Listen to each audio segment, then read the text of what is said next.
Assalamualaikum warahmatullahi wabarakatuh.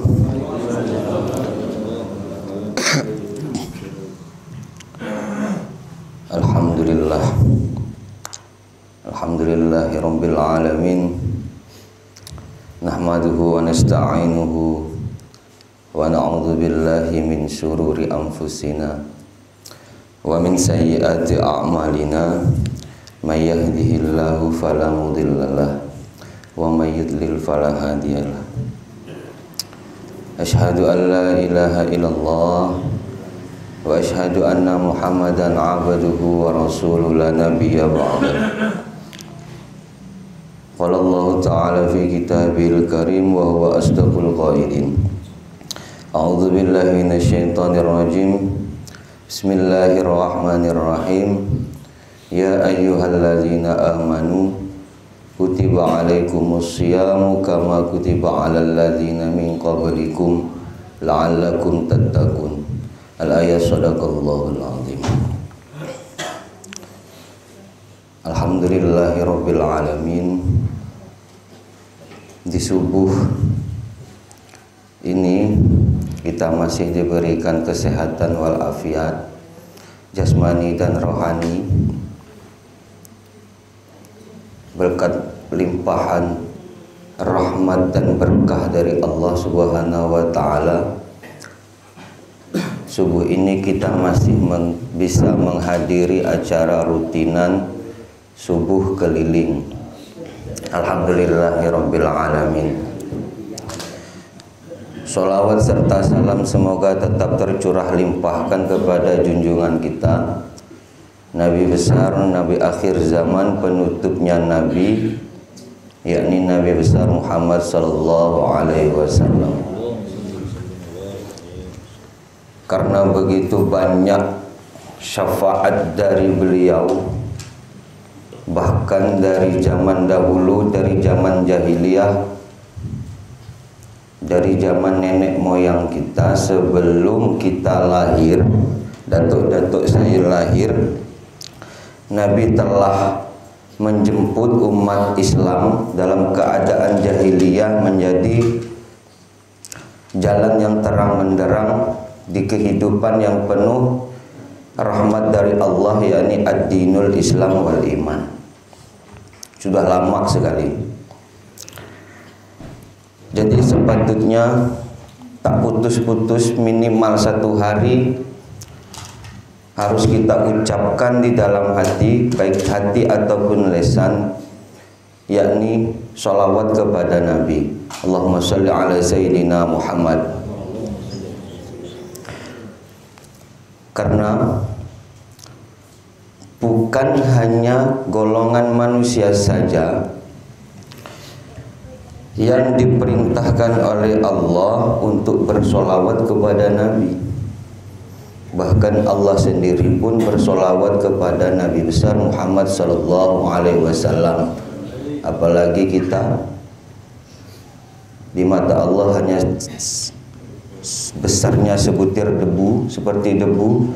Patutkah kita sombong untuk tidak bersolawat kepada Nabi besar Muhammad sallallahu alaihi wasallam? Oleh karena itu saya ingat sekali pesan kiai saya, diusahakan setiap hari bangun tidur dan menjelang tidur diusahakan membaca sholawat Nabi minimal 10 kali dalam sekali membaca. Itulah karena apa?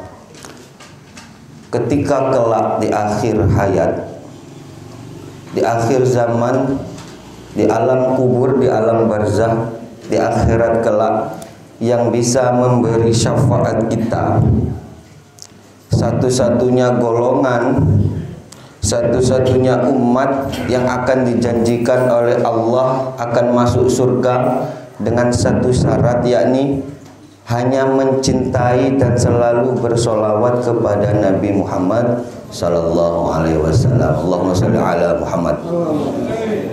Alhamdulillah, subuh ini banyak ramai yang datang, karena tidak semua orang diberikan Allah kesempatan, diberikan kesehatan untuk bisa mengikuti sebuah majelis ilmu. Jadi patut kita banggakan, patut kita berbahagia, karena dari jutaan, dari ribuan manusia yang ada di luar sana, hanya segelintir orang yang diambil oleh Allah, diangkat derajatnya oleh Allah untuk bisa mengikuti majelis ilmu di subuh hari ini. Alhamdulillahirabbil alamin.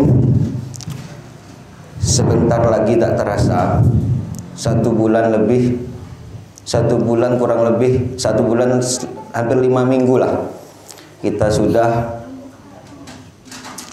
memasuki bulan suci Ramadan. Bulan suci Ramadan yang sering kita sebut bulan puasa, bulan banyak diskonan, baik dari Allah maupun dari tokoh-tokoh pakaian terdekat. Ramayana, Matahari banyak diskon. Kalau sudah terdengar bulan Ramadan, bulan puasa, bulan kasih sayang. Selamat datang Pak Ustadz. Ustadz Hasan ini termasuk salah satu, silakan Ustadz. Salah satu guru saya waktu saya SD, saya ikut pengajian bapak saya di Simpang 4.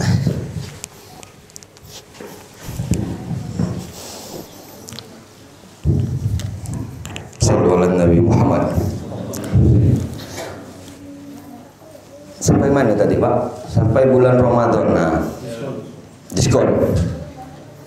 Jadi di bulan Ramadan, di bulan puasa, banyak diskon-diskon dari Allah Subhanahu wa Ta'ala. Diskon apa?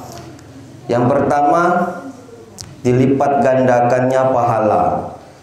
Yang aslinya mengaji 1 huruf, pahalanya 1 huruf, tetapi ketika masuk bulan Ramadan digandakan oleh Allah Subhanahu wa Ta'ala menjadi berlipat-lipat. Di kitab-kitab hanya menjelaskan 100 sampai 200 pahala, akan tetapi pahala itu yang sebenarnya rahasia Allah Subhanahu wa Ta'ala. Tak perlu kita korek-korek, itu urusan Allah. Seperti guru, kalau guru di sekolah ngomongnya kalau pintar dapat nilai 100 ujian, kalau tidak pintar dapat nilai 70.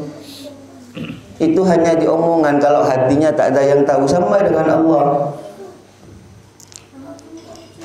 dilipat gandakannya pahala, tapi kita tak ada yang tahu berapa jumlah pahala yang dikasihkan oleh Allah Subhanahu wa Ta'ala kepada kita. Bapak Ibu, abang-abang, Ustaz yang dirahmati oleh Allah Subhanahu wa Ta'ala, sebelum bulan puasa, di hari ini, di bulan ini kita masih memasuki, berada di bulan Rajab. Setelah Rajab Sya'ban, terus Ramadan. Nah, di bulan Rajab ini banyak sekali, termasuk Rajab ini termasuk bulan-bulan yang dimuliakan oleh Allah. Rajab, Ramadan, ada lagi.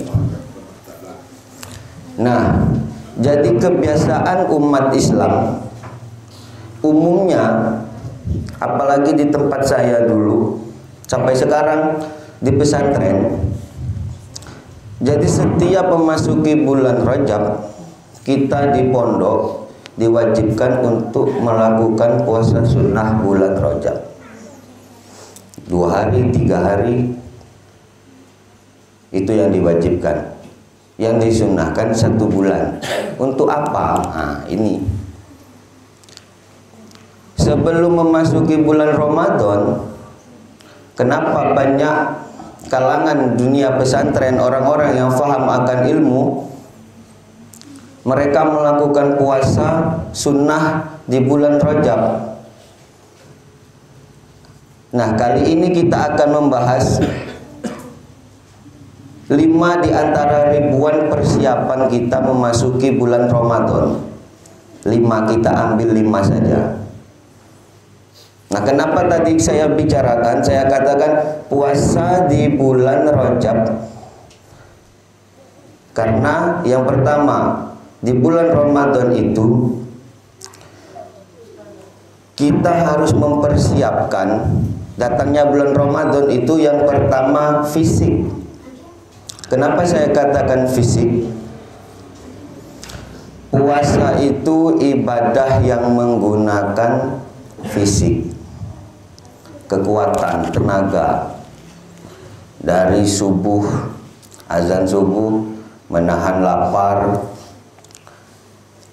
haus, tidak makan, tidak minum. Kalau suami istri tidak berhubungan, mulai subuh sampai maghrib. Nah, cara untuk mempersiapkan fisik tersebutlah dengan cara melakukan salah satunya, yakni melakukan puasa sunnah sebelum masuknya bulan Ramadan, agar perut ini sudah terbiasa melakukan puasa. Jadi kalau udah masuk bulan puasa itu nggak kaget. Jadi banyak kan kita temui baru hari pertama puasa terus langsung lambung kumat, sakit, emahnya sakit karena tak terbiasa dan niat kurang kuat. Itulah kenapa harus ada persiapan-persiapan yang harus kita bahas pagi ini untuk menyongsong masuknya bulan Ramadan, bulan yang penuh berkah. Banyak namanya, bulan yang penuh berkah, bulan dilipat gandakannya pahala, bulan ampunan, dan lain sebagainya. Nah, bahkan ada diriwayatkan dari salah satu hadis, barang siapa yang menyukai senang ketika datangnya bulan Ramadan, diharamkan api neraka menyentuh tubuhnya. Bayangkan, hanya senang, belum puasa, senang saja sudah diharamkan oleh Allah.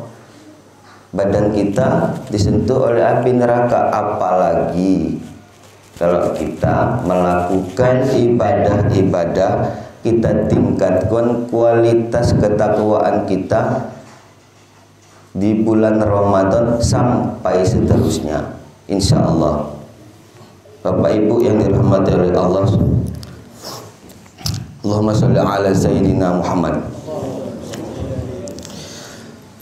Nah, jadi beberapa bulan, 1 bulan lebih lagi kita akan kedatangan tamu yang mulia, tamu yang sangat mulia. Perlu kita ketahui, biasanya kalau mak bapak saya kedatangan tamu di rumah, mulai bersih-bersih rumah, mulai ngecat rumah, ganti spray, bahkan menu makanan diganti, biasanya ikan jadi sembelih ayam untuk menyambut tamu. Nah, apalagi tamu kita kali ini yakni bulan Ramadan. Marilah kita persiapkan dengan semaksimal mungkin kekuatan, ketakwaan dan keimanan kita kepada Allah Subhanahu wa taala. Alhamdulillah, yang pertama sudah saya jelaskan. Untuk yang pertama yakni persiapan kita di bulan Ramadan. Yang pertama, persiapkan fisik kita. Kalau fisik kuat, jangankan puasa mulai subuh sampai maghrib, kadang sampai isya ada yang kuat. Saya yakin, bahkan banyak saya temui, bukan hanya di sini. Lihat kalau di kota-kota besar, dia berangkat subuh kerja, balik sore, kena macet sampai rumah jam 7. Sedangkan buka jam 6. Kalau di Surabaya setengah 6 sudah buka puasa. Di jalan hanya minum atau tidak naik ludah, kan sudah bisa membatalkan puasa dengan niat. Jadi kesimpulannya sampai jam 7 malam dia belum makan, jadi dia masih kuat. Itulah kalau niat di dalam hati sudah tertanam untuk taqarrub ilallah, mendekatkan diri kepada Allah. Fastabiqul khairat, berlomba-lomba untuk melakukan kebaikan. Nah, jadi yang pertama kita siapkan fisik. Fisik harus kuat untuk menjalankan puasa di bulan Ramadan. Soalnya apa? Malamnya qiyamul lail, bahasa Arab. Kalau bahasa Indonesia kita sholat tahajud, sembahyang tahajud, ngaji, membaca Al-Quran, wiritan, zikir. Itulah fisik. Kalau malam sudah begadang, itu kan sudah fisik. Subuhnya harus bangun. Jadi fisik harus kita persiapkan sematang-matang mungkin, sesiap-siap mungkin untuk menyongsong masuknya bulan Ramadan. Nah, yang kedua, selain kita menyiapkan fisik, yang kedua tak kalah penting yakni ilmu. Semua yang dilakukan tanpa ilmu hasilnya sia-sia. Makan tanpa ilmu yang biasa kita gunakan sia-sia. Orang kalau udah diabetes, kalau tidak tahu ilmunya makan, dia makan malam jam 9, besok gula darahnya naik 400. Itulah pentingnya ilmu. Nah, jadi sebelum memasuki bulan Ramadan, kita harus persiapkan yang kedua yakni ilmu. Datang ke majelis ilmu. Lihat di HP sekarang YouTube ada penjelasan ustadz-ustadz banyak, ustadz kondang, ustadz viral, semuanya ada. Belajar di majelis, kalau nggak ada HP tanya ke guru. Banyak di masjid kita, di tempat-tempat kita sekarang sudah banyak orang-orang pandai, ulama, orang yang awam, orang yang abid. Jadi tak perlu kita kesalkan tentang ilmu. Datang ke majelis, kapan hari ada yang tanya, Ustaz, kalau di bulan puasa hukumnya mandi basah gimana? Ini banyak yang muda-muda belum kawin, belum nikah. Hukumnya mimpi basah gimana Ustaz? Jadi ada yang nanya seperti itu, Pak. Kalau yang udah nikah kan tak mungkin mimpi basah. Maaf sedikit porno, tapi bukan, jadi harus dibahas karena banyak yang tidak tahu, di hatinya banyak yang tak tahu, malu bertanya, tapi artinya tak tahu jawabannya. Bagaimana hukumnya ketika seorang pria bangun tidur siang hari mimpi basah ketika dalam keadaan puasa? Ada, kalau orang tak tahu, tak pernah ngaji, dia tak mungkin akan dibatalkannya puasa. Nah, jadi kalau hukumnya orang laki-laki yang mimpi basah di siang hari, boleh diteruskan puasanya, bangun tidur langsung mandi. Itu banyak yang tak, banyak soalnya banyak, Pak. Kalau tak tahu dia malu bertanya, apalagi urusan seperti ini. Karena fikih itu membahas mulai dari luar badan, luar sampai ke dalam-dalam dibahas.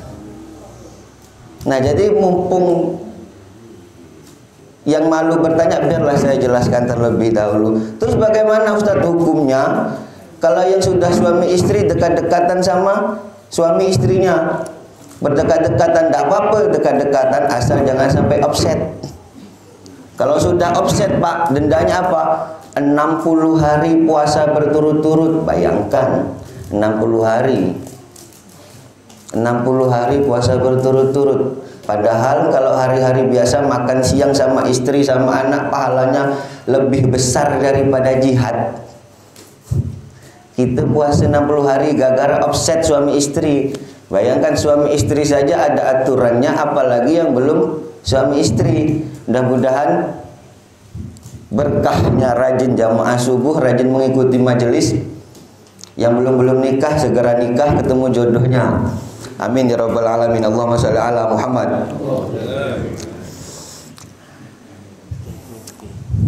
Air minum dah datang, alhamdulillah. Nah, lanjut. Yang kedua, persiapan sebelum kita memasuki bulan suci Ramadan. yakni mempersiapkan tentang ilmu yang kita miliki. Kalau kita tidak kurang ilmunya, tanya kepada guru, datang ke majelis ilmu. Dilihat di YouTube banyak ustadz-ustadz semua ada. Untuk ilmu-ilmu bekal tentang puasa di bulan Ramadan, bagaimana hukumnya nelan air liur ketika bulan Ramadan. Bulan tidak apa-apa kalau malam. Kalau siang pun tak apa-apa Pak, kalau nelan air liur sendiri, jangankan air liur orang. Kalau nelan air liur sendiri tak apa-apa. Kalau di siang hari di bulan Ramadan saat berpuasa, jangan air liur dicampur teh baru kita minum, itu batal. Nah, kalau air liur kita keluar masuk, asal tak geli, tak apa-apa. Tapi kalau udah dicampur, air liur dikeluarkan campur teh gini, ini batal. Nah, yang ketiga yakni yang perlu kita persiapkan sebelum bulan masuknya bulan Ramadan, yakni temui musuh-musuhmu, temui musuh-musuh Anda. Bapak ibu yang punya musuh di silaturahmi. Jadi yang A sampai yang B tidak bertegur, temui musuhmu sebelum masuk bulan Ramadan. Karena urusan hablum minan nas ini sangat susah. Kalau udah hati sakit hati gara-gara salah omongan, Allah tak akan menerima ibadahnya sampai saling memaafkan. Bahkan ada yang menceritakan jika 3 hari orang tidak saling sapa, pintu surga haram dibukakan baginya. Itulah dahsyatnya silaturahmi. Makanya sebelum masuk bulan Ramadan, temui musuh-musuh kita. Yang punya musuh gara-gara tak bertegur, gara-gara pilihan pilpres. Marak nih pilpres di mana-mana, bahkan ada yang bunuh-membunuh gara-gara pilpres. Sedangkan yang kita debatkan di sana sudah enak, yang satu jadi presiden, yang satu jadi menteri. Yang susah rakyatnya. Yang pendukung si Pak Jokowi seperti ini, yang pendukung Pak Jokowi seperti Pak Prabowo seperti ini, tak bertegur. Jadi musuh. Sembayang udah mau salam, yang satu jejer sembahyang sini kiri kanan, yang satu salam, yang satu tidak salam dulu lah daripada nanti muka ketemu muka. Nah, yang ketiga intinya itu saling memaafkan. Saling memaafkan. Jadi punya musuh di luar saling memaafkan, di silaturahmi, diajak ngopi bersama, ditemui, sebutkan judulnya kalau minta maaf. Bro, bos, mohon maaf ini mau bulan puasa masuk, saya minta maaf kalau saya punya salah. Apa salah kau ya? Kemarin kita beda pilihan pilpres. Nah, sebutkan judulnya. Suami istri gitu juga, suami istri. Ini banyak nih, kadang dia tidak tahu kalau itu yang menyakiti istrinya. Datang ngangkat istri, oh mama mau masuk bulan puasa, jadi kalau minta maaf itu usaha sampai bercelang, senyum mama. Nah, kalau mama itu tidak masuk akal. Jadi temui istri, mama minta maaf, sholawat dulu, Allahumma sholli ala sayyidina Muhammad, baru omongkan mama mau masuk bulan Ramadan ini, papa minta maaf. Sebutkan judulnya, nanti istri nanya, apa salahnya apa Pak? Tak nyaman mau diomongkan ini dek, soalnya salah saya ini udah lama, tidak apa-apa lah Bang. Jadi benar tak apa-apa dek, benar tak apa-apa Bang. Mohon maaf ya dek, 4 bulan yang lalu abang selingkuh. Yang bini istri jawab juga, oh tidak apa-apa lah Bang, namanya manusia biasa tempat salah dan lupa. Al insanu mahalul khata' wa nisyan. Biasa tidak apa-apa lah Bang. Abang udah buat salah, yang penting abang udah jujur sama saya maafkan. Tapi 2 bulan yang lalu saya selingkuh juga. Ya Allah, ya Allah. Akhirnya rumah tangga rukun, padahal sama-sama selingkuh. Ini hanya untuk selingan saja. Jadi bukan untuk anjurannya selingkuh, tetapi sudah selingkuh minta maaf, bukan. Ini untuk anjuran, untuk selingan saja. Jadi contoh untuk saling memaafkan sebelum masuk bulan Ramadan. Sayang sia-sia kalau sudah masuk bulan Ramadan tapi masih tidak tegur sapa, masih bermusuhan. Sayang, sholat puasanya diterima tapi amal ibadahnya sia-sia. Sayang-sayang mumpung bulan Ramadan, ayo kita tingkatkan kualitas ibadah kita, kualitas senyum sapa kepada seseorang, kualitas hablum minallah, hablum minan nas, hablum minal alam. Lengkap sebelum bulan puasa masuk. Sudah 3 yang saya sampaikan. Persiapan banyak sebenarnya yang perlu disampaikan untuk persiapan Ramadan. Termasuk beli baju baru itu persiapan Ramadan, Pak. Bukan hanya lebaran. Beli baju baru untuk menyambut tarawih di hari pertama disunahkan. Baju baru beli. Ini kata ibu-ibu, cemani Surya udah ngomong mau masuk bulan puasa baju baru, lebar baju baru lagi, duit banyak, THR sikit. Ini umpama kalau diberikan Allah rizki yang melimpah. Makanya kalau saya berdoa, Pak, ya Allah berikanlah kami rizki yang halal, yang barokah, yang banyak dan yang melimpah. Benar tak, Pak? Yang melimpah. Jadi adalah barokah, halal, mudah didapat, melimpah juga. Jadi nyaman kalau duit kita banyak, duit banyak rezeki, tidur bantalan duit. Tidak pakai tilam tapi pakai duit 100.000. Biar tidak kalah sama sahabat zaman dahulu. Lihat Nabi Sulaiman, kaya kan? Allahumma sholli ala sayyidina Muhammad. Nah, yang selanjutnya persiapan yang perlu kita siapkan sebelum masuknya bulan Ramadan. Yang keempat, yakni perbanyak membaca Al-Quran. Belajar mulai dari hari ini, dari sekarang. Karena apa? Dilipat gandakannya membaca Al-Quran itu banyak sekali lipatannya, pahalanya. Makanya ada kata orang, kalau itu Lailatul Qadar. Jadi Lailatul Qadar kita jemput itu bukan di malam ganjilnya terus mulai malam 21 sampai 30-nya, bukan. Allah itu Maha tahu kalau dari awal bulan Ramadan sampai malam 20 dia malas. Dia tidak pernah sembahyang tahajud, tidak pernah sembahyang witir, kadang puasa, kadang tidak. Tuhan juga tahu walaupun malam ganjil nanti malam 23 Lailatul Qadar dia tak akan dapat. Karena prinsip penilaian hampir sama dengan guru, Pak. Banyak di sini guru.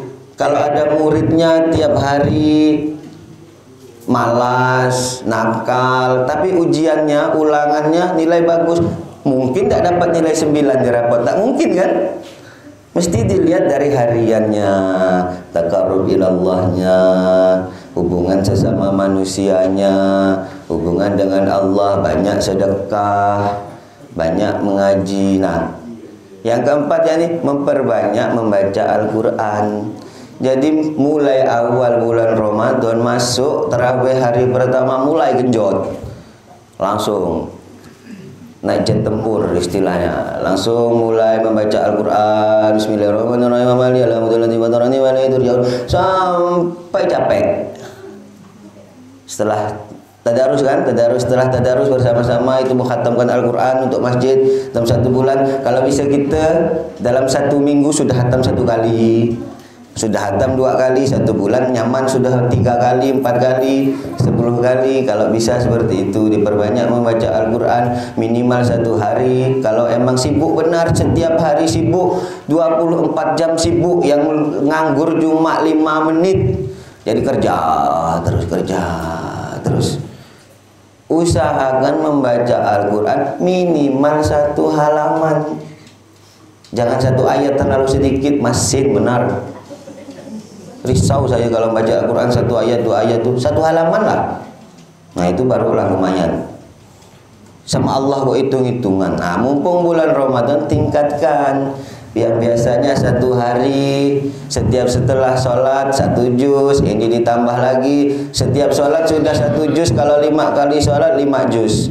Ditambah lagi kalau malam sebelum tidur dibaca, bangun tidur jam 2 tahajud dibaca.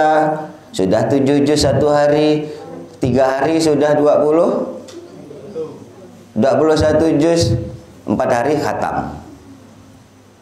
Enak, 1 bulan berapa kali khatam. Allah melipat gandakan pahala orang yang ketika bulan Ramadan. Jangankan untuk ibadah, tidur pun dianggap ibadah. Makanya kalau saya pagi ngantuk saya tidur, ibadah. Tapi bukan untuk anjuran. Jadi saya pernah Pak, cerita sedikit. Kebiasaan di pondok pesantren saya Pak. Saya mondok mulai 2006 sampai sekarang. Sampai sudah menikah pun saya tetap pondok. Karena apa? Setiap hari saya masih berkecimpung di situ, baik ngajar pondok maupun saya diajar Pak Kiai ngaji setiap hari Sabtu. Jadi saya masih ingat ketika masuk bulan Ramadan, ingat Pak Kiai saya. Jadi setiap sudah masuk bulan Ramadan, anak-anak dilarang tidur malam. Jadi di dalam pondok pesantren itu Pak ada kuburannya Al-Maghfurlah almarhum Kiai Haji Mufid Syafi'i, itu kiai saya. Sekarang pondoknya diteruskan oleh anak-anaknya. Jadi setiap malam bulan Ramadan, tidak pandang bulu entah itu awal, entah itu akhir, entah itu ganjil, entah itu genap, malam genap, semua santri dilarang untuk tidur malam. Sekolah diliburkan. Karena yang punya sekolahan Pak Kiai, bukan sekolah orang. Dinas pendidikan teman sendiri. Jadi malam untuk berlomba-lomba ibadah. Bukannya salah, hendak, mohon maaf. Bukannya kita menentang dari Al-Quran, wa ja'alna laila libasa wa ja'alna nahara ma'asya. Aku jadikan malam untuk bajumu, ku jadikan siang. Nah, jadi malam kalau di Al-Quran malam untuk istirahat, siang untuk bekerja. Barang siapa yang malamnya tidur dengan keadaan capek setelah bekerja, Allah akan melipat gandakan pahalanya, pahala tidurnya di malam hari karena capek bekerja untuk menafkahi anak dan istri. Bayangkan orang tidur sudah diatur sama Allah. Masuk ke yang kita tadi. Jadi pengalaman saya Pak, ketika bulan Ramadan itu semua santri dilarang untuk tidur malam. Tujuannya apa? Cuman ngaji Al-Quran. Jadi satu malam, jadi wajar kalau anak pondok kalau sudah pulang ke rumah liburan, kalau yang punya anak di pondok kan sampai rumah dia nonton TV, main HP, tidur-tiduran depan TV, malas-malasan, wajar. Karena apa? Dulu di pesantren mereka hanya istirahat 3-4 jam sudah selesai. Mumpung di rumah dia nyaman-nyaman tidur-tidur depan TV, main HP. Bagi orang tua yang pernah memondokkan anak pasti tahu. Pasti tahu. Nah, jadi saya pun mulai adik saya, keponakan saya, saudara saya, semua sudah merasakan mondok. Jadi bapak emak saya tahu. Kalau saya dah tidur depan TV, dah tahu dia. Biasa kalau di pondok dia emang, bayangkan Pak, mulai jam 3 subuh, istirahat jam 9 malam. Robot pun buatan Jepang rusak Pak. Pak kali kami ini buatan Allah, makanya letih diurut. Allahumma sholli ala Muhammad. Nah, jadi malam itu tidak dibolehkan Pak Kiai untuk tidur, untuk membaca Al-Quran. Tujuannya apa?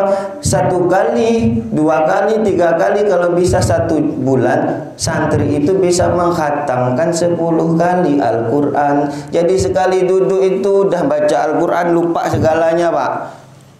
Satu hari, satu malam satu duduk mulai jam 10 malam sampai jam 2 malam. Satu juz itu 30 menit, 20 menit. Jadi satu malam bisa 8 juz, bangun-bangun dari duduk, tinggal sepatah pinggang. Itulah berlomba-lombanya mumpung bulan Ramadan.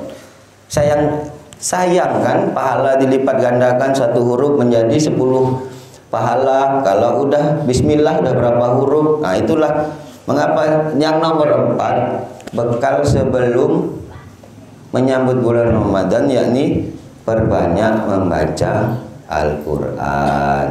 Jadi kalau orang di masjid malam 21 sampai malam 30, kalau bisa jangan lihat-lihat malam ganjil. Bapak ibu, abang-abang, adik-adik, jangan lihat malam ganjil baru ke masjid. Apalagi kalau di Masjid Agung kita malam ganjil ada sahur. Saya tahu, mak saya yang masak. Itu ramai, Masya Allah. Tapi kalau malam genap, ya Allah, ya Allah, sedih. Jadi saya pernah, bukan saya ngomongkan kebaikan saya, Pak ya. Emang saya kuatkan keistiqomahan saya. Kalau setiap bulan Ramadan entah malam ganjil, malam genap, saya ke masjid. Pernah saya ngaji malam-malam. Bismillahirrahmanirrahim. Ngaji, ada yang matikan lampu, jebreh. Saya bukan hafiz, saya tak hafal Quran kan. Jadi saya bilang baliklah saya. Jadi ada yang tidak meridhoi saya di masjid. Ya Allah, kebiasaan malam bulan 21 Ramadan itu dimanapun di seluruh Indonesia emang apa? Malam 21 sampai malam 3 terakhir Ramadan itu banyak di masjid dibuka. Bahkan ada yang orang tuh bawa tenda di masjid kalau masjidnya besar, macam TMII Jakarta, macam Masjid Agung Semarang, Masjid Agung Surabaya, itu bawa tenda. Jadi dia tak di dalam masjid, di luar masjid bawa lampu senter macam kita ngecamp anak-anak pramuka untuk mendapatkan Lailatul Qadar. Tapi banyak orang yang tidak tahu Lailatul Qadar itu didapat karena dari awal bulan Ramadan kita membiasakan diri, menguatkan diri kita untuk beribadah, bukan hanya menunggu malam ganjil. Kalau malam genap sepi, ramai kuburan. Kuburan ramai, Pak, lampunya hidup, banyak patokan-patokan kayu. Nah, tapi di masjid ada. Saya kadang, bukan saya itu tolonglah jangan pilih-pilih dalam ibadah. Mentang-mentang Lailatul kata Allah Lailatul Qadar turun itu malam ganjil, tapi malam genap tidak ada. Bukan Allah itu tidak tahu kalau kau besok, kalau hari ini kau malas, takkan besok Lailatul Qadar turun kau dikasih. Itu. Jadi biasakan diri untuk memperbanyak ibadah, salah satunya membaca Al-Quran. Allahumma sholli ala Muhammad. Sebentar lagi. Oke, yang kelima yang perlu kita persiapkan sebelum masuk bulan Ramadan, yakni perbanyak sedekah. As-shadaqatu tadfa'ul bala. Saya pernah ngasih teman saya makan telur 1 ceplok, Pak. Hampir saya saat itu di pondok, hampir saya ditabrak mobil, Pak. Laju sekali itu ditabrak. Gagar, bahkan teman saya nanya, "Ji, kau habis sedekah apa, Ji?" "Telur ceplok 1. "Oh, panjang umur kau gara-gara telur." Bayangkan telur bisa menyelamatkan kita dari bala. As-shadaqatu tadfa'ul bala. Minum dulu, Pak.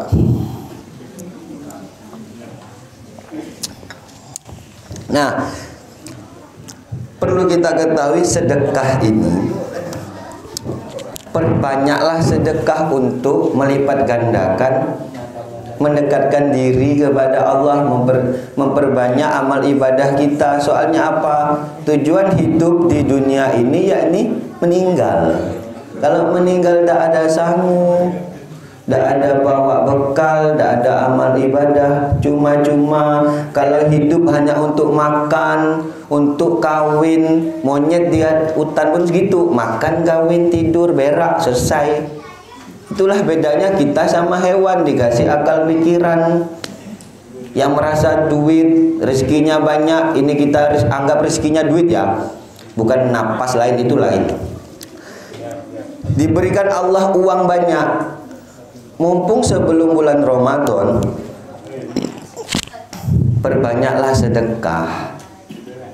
Dekati anak-anak yatim, ibu-ibu janda, janda-janda yang tidak mampu bekerja, Pak. Ada janda kalau muda umur 25, banyak bapak-bapak yang dekat ngasih sedekah. Tapi tujuannya apa? Adek, abang ada duit banyak, tak puas sama abang ke? Dah lama 10 tahun ditinggal laki mati. Tujuannya lain, bukan sedekah. Tujuannya menafkahi janda itu untuk seumur hidup. Ya Allah, Allahumma shalli ala Muhammad. Jadi sedekah itu kita perbanyak dari sebelum bulan puasa. Kalau sudah terbiasa di bulan Ramadan bersedekah, nanti setelah Ramadan kalau tak bersedekah, tak ngaji Al-Quran, itu tak enak rasanya. Jadi kan sebuah timbul istiqomah. Jadi untuk membuka keistiqomahan kita kepada Allah Subhanahu wa taala dalam beribadah. Jadi perbanyak sedekah, terutama anak yatim, Pak, kasihan. Saya pernah membuktikan 1 kali sedekah sama anak yatim. Saya di Surabaya, Pak, selain di pondok pesantren, ngajar di pondok, ngajar di 3 sekolah, kuliah S1 selesai, S2 juga. Jadi saya pernah gojek pun pernah, jualan es di tepi jalan pernah saya, Pak. Bapak mak saya, apa pasal berjual corona? Udah, Pak, tenang, doakan saja yang terbaik. Nah, jadi waktu corona, pondok libur berapa bulan, ngajar sepi, tidak ada job untuk jualan ayat. Gurau, Pak. Jadi tidak ada job untuk ngajar sekolah, 3 sekolah saya ngajar, hilang. Efek pandemi, gojek hilang, kuliah S2 hilang, gara-gara libur semua, tak ada kegiatan. Mau di pondok pesantren saya itu cuman ada 5 anak, yang lain pulang. Jadi waktu bulan puasa yang lalu saya jualan es tepi jalan. Yang jualan es itu, Pak, semua pendidikan, S2 pendidikan semua, jualan es tepi jalan. Malu enggak? Soalnya halal. Saya lebih malu minta-minta. Jadi jualan es. Emang setiap hari saya kasih jatah untuk sedekah 1 ceret, 1 teko. Hari itu orangnya tidak ada, es kami tak laku, Pak. Laku cuman sedikit. Ada duit lebih. Saya buktikan emang anak yatim itu emang sakti, Pak. Jadi di Surabaya, di dekat pondok pesantren saya itu ada anak ditinggal ibunya meninggal kanker payudara. Bapaknya kawin lagi, ikut mak baru, anak jadi didulikan. Siapa tak sedih, Pak? Jadi saya duit pas-pasan tuh saya niatkan ini anak angkat. Jadi pas waktu saya jualan es di tepi jalan itu, Pak, es tak habis. Jadi saya udah macam mana, duit tak ada, apa belum ngirim. Sedangkan buka puasa harus ada makan, sahur harus ada makan. Jadi ringan saya main ke pondok. Emang malam kan saya ngaji di pondok, ngaji Al-Quran. Malam setelah sholat tarawih saya ngasih lah, Pak. Ini maaf sekali, bukan saya nyebutkan, saya ngomongkan kebaikan saya, enggak, Pak. Cuman hanya untuk contoh. Jadi saya kasih lah 2 anak itu uang. Besoknya saya jualan es, usahakan untuk minum saya buka puasa pun enggak ada, Pak. Jadi laku laris manis gara-gara sedekah anak yatim. Itulah karena kita berbanyak sedekah sebelum bulan Ramadan. Siapa tahu amalan-amalan persiapan kita sebelum Ramadan sampai Ramadan dan seterusnya bisa istiqomah kita lakukan. Allahumma amin. Mudah-mudahan apa yang saya sampaikan di pagi hari ini bisa membawa berkah, bisa menjadikan ilmu yang bermanfaat bagi kita semua. Marilah kita tutup dengan doa penutup majelis. Subhanakallahumma wa bihamdika asyhadu an la ilaha illa anta astaghfiruka wa atubu ilaik. Assalamualaikum warahmatullahi wabarakatuh. Baik, itu mungkin waktu yang sedikit ya. Mungkin ada yang ingin bertanya dulu ya. Seputar tentang masalah bulan Ramadan. Silakan.